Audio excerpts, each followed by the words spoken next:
Loki has corrupted it. You must find a way to break Loki's connection to it. Us? What are you gonna do? I am going to have a word with my brother. Hello everyone. Thanks so much for joining me here today as we get to talk about one of my favorite subjects, comic books. My name is Jose. I love comic books. I love talking about them. I love sharing them with you. Feel free to follow me on social media if you would like. Links are in the description below. I've also posted a link to the Marvel fan site that'll have plot synopsis and character bios for this issue. We are continuing our run of Walter Simonson's Thor. So we're looking at the Mighty Thor 377 from 1986. Wonderful cover by Simonson. During this time, Simonson had already gone to X Factor, so although he is writing the book, Sal Buscema continues being the artist, as Simonson is too busy penciling X Factor. Great cover here by a character known as Grendel with two L's. So, and he's got this mace, I think they're called. So, he's about to lay the whipping on the Thunder God. And so we start out in this place called Svartalfheim. I do apologize. And so these are the Dark Elves, okay, and they are being blown away. First, let's get to the credits here in the title. This Hollowed Armor. Walter Simonson is our writer. Sal Buscema, or Buscema. Some people say Buscema. You know, when there's one E, I don't understand. Everybody does that, but it's really eh. You need two E's to make that E sound. So, it really should be Buscema. John Workman is one of the best letters in the business here. So, all right. And so what is happening is the portal between the realms is being destroyed. And what is destroying it? Well, it is Thor. And Thor is forging Asgardian steel, the deadliest of the steels to these dark elves. So, or iron or whatever, but he is forging. And so as he forges, he is just causing what would be a good saying? There's a disturbance in the force, I guess you could say, as he's forging this armor. And the armor won't be revealed to the next issue, but it is very, very, very cool. So they need to stop him, or he's going to rip the portal the way through. And if he doesn't, that portal between Svartalfheim and Midgard, which is Earth, is going to shatter. So the Dark Elves said, hey, we tried it before and we can't beat him. That was in Thor 345. I have a playlist. Feel free to check it out.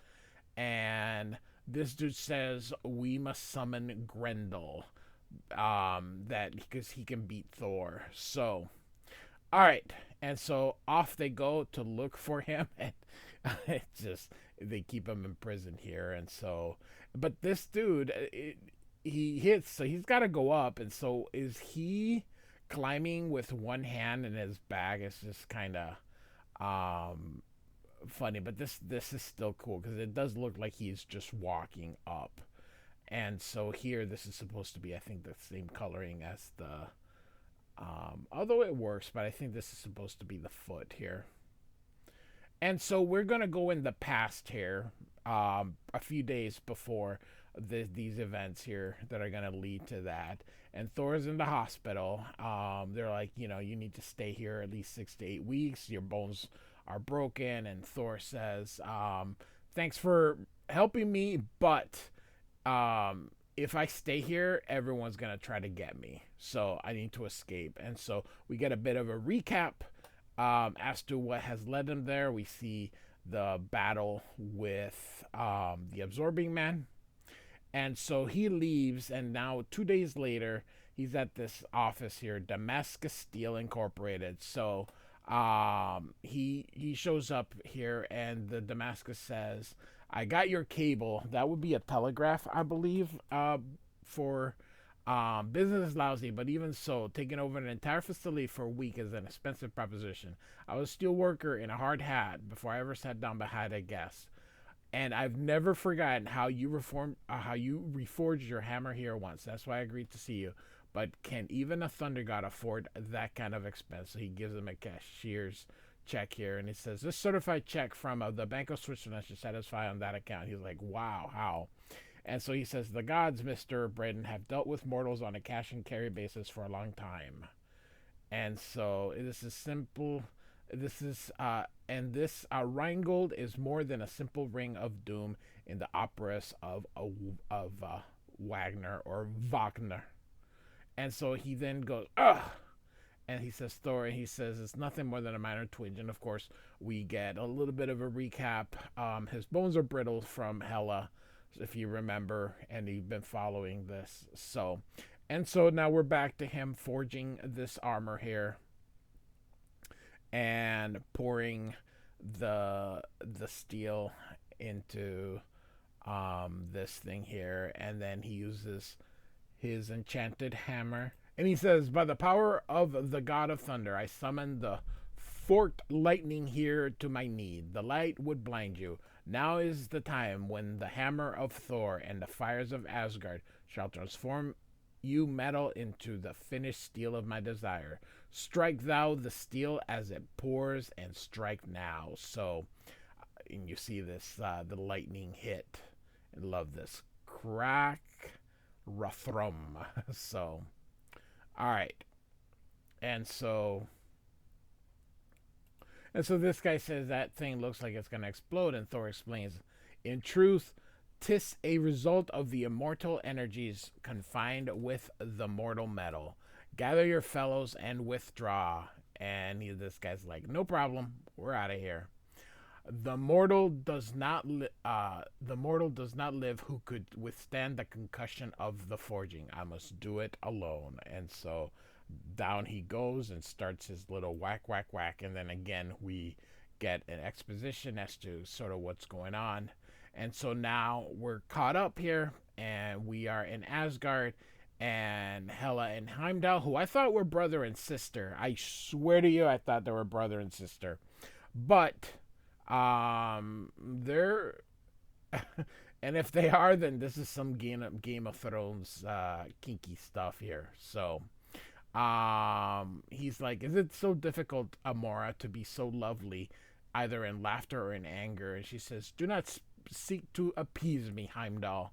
You carry me off forcibly from the midst of my home, in the midst of my mourning for the executioner. You humiliated me before Balder himself. There's no limit to the scandalousness of your behavior. And Heimdall says, what would you have me answer, Enchantress? You whose very history is a fair measure of scandalousness. You are too bright and beautiful to waste your tears on empty regret.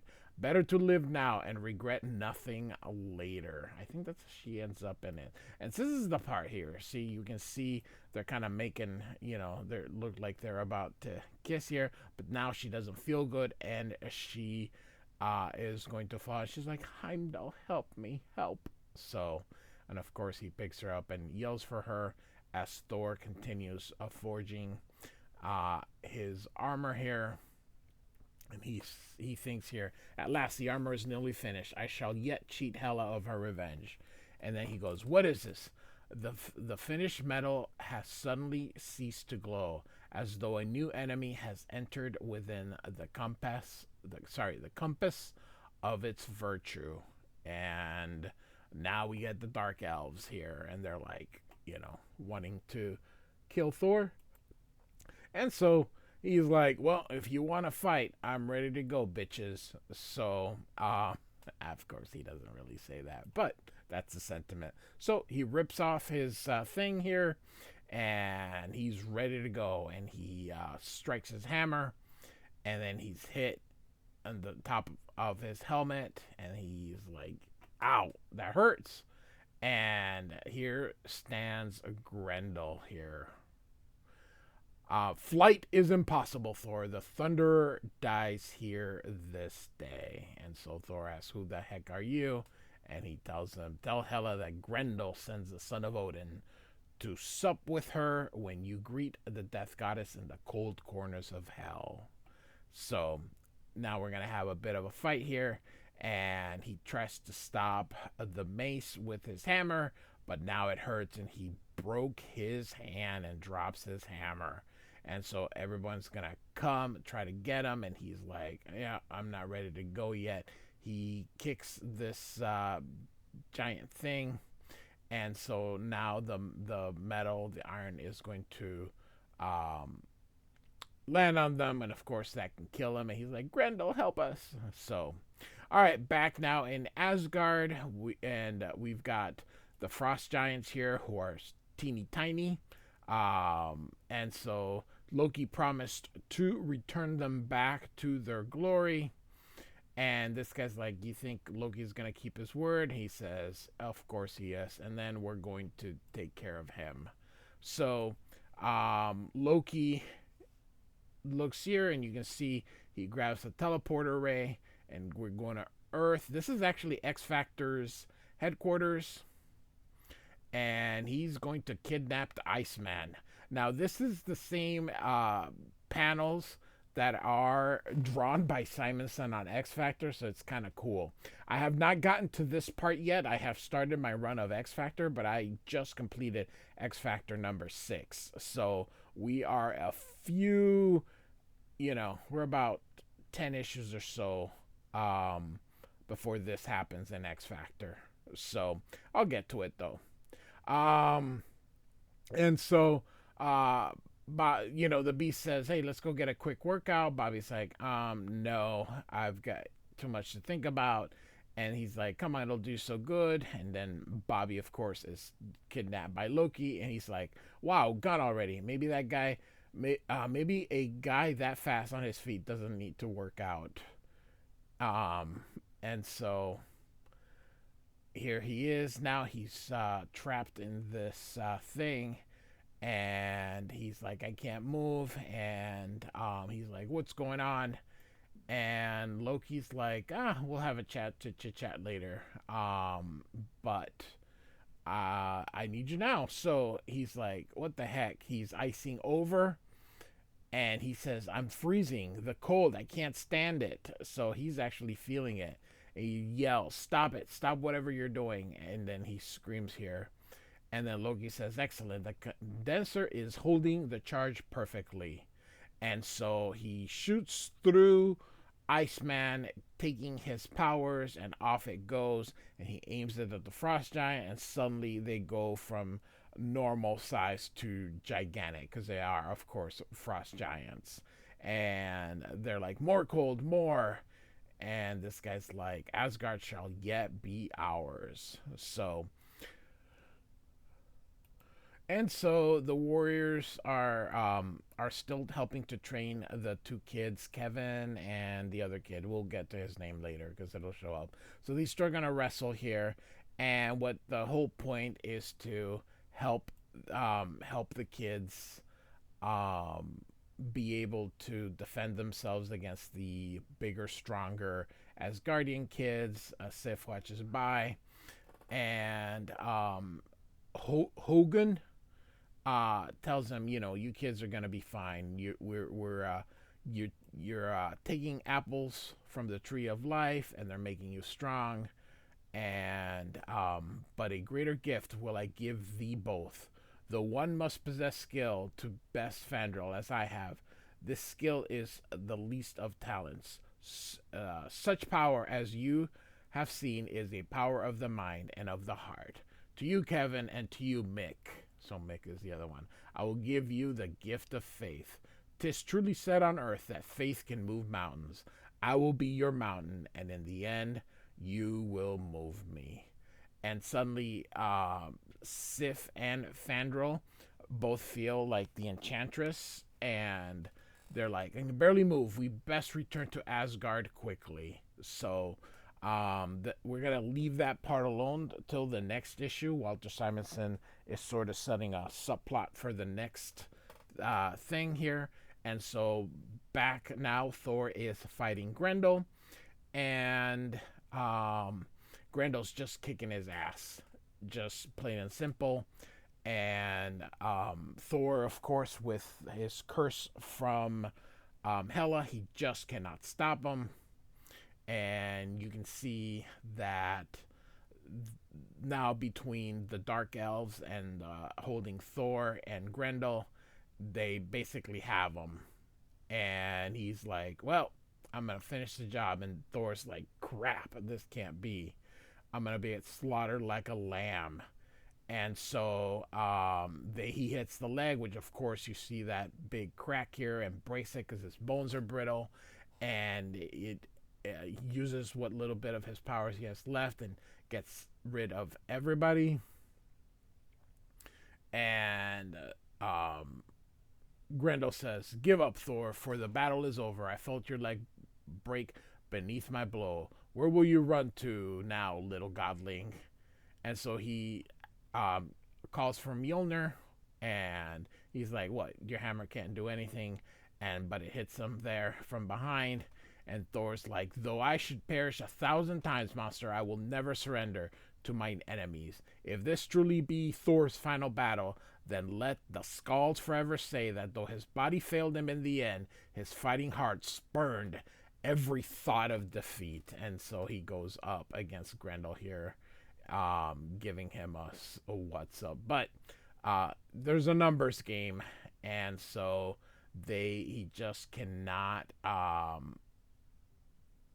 he can't overcome them here. So of course, you know, he cannot die, if you remember correctly, but they don't know that.